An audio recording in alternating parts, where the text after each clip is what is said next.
et qui tenait 3 côtes dans la gueule entre les dents. On lui dit « Lève-toi, dévore beaucoup de chair ». Après cela, je regardais, et voici une autre, semblable à un léopard, avec 4 ailes d'oiseau sur le dos. Cette bête avait aussi 4 têtes, et la domination lui fut donnée. L'ours voûté représente l'empire Mède et Perse, et le léopard aux ailes et aux têtes, l'empire de Grèce.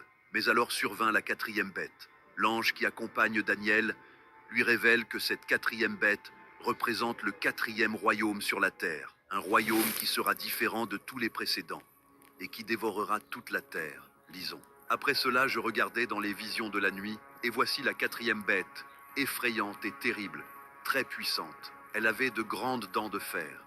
Elle dévorait et broyait, et le reste le foulait aux pieds.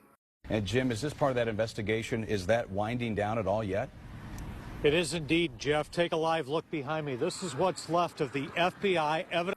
Elle était très différente de toutes les bêtes que j'avais vues avant elle, et elle avait 10 cornes. Cette 4e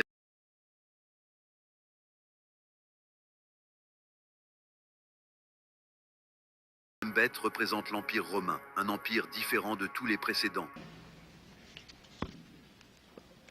Friends, Romans, countrymen.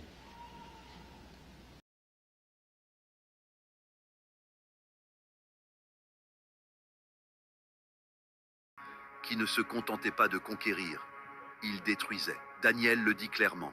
La 4e bête sera un 4e royaume sur la terre, différent de tous les autres royaumes.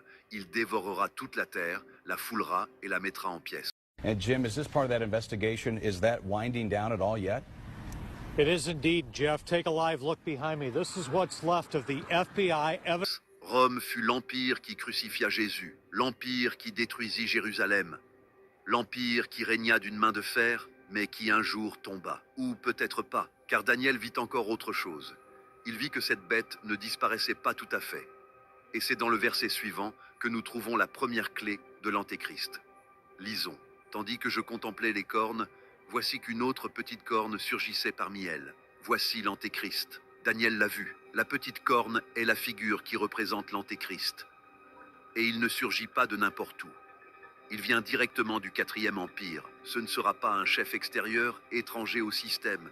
Il ne viendra pas du dehors, mais du dedans. Des structures, des alliances, des puissances qui se dressent sur les ruines de l'ancien pouvoir romain. Et bien que l'Empire romain en tant qu'empire soit tombé il y a des siècles, il demeure. Rome n'a pas été remplacée. Elle a été fragmentée. Et elle a donné naissance à l'Europe moderne.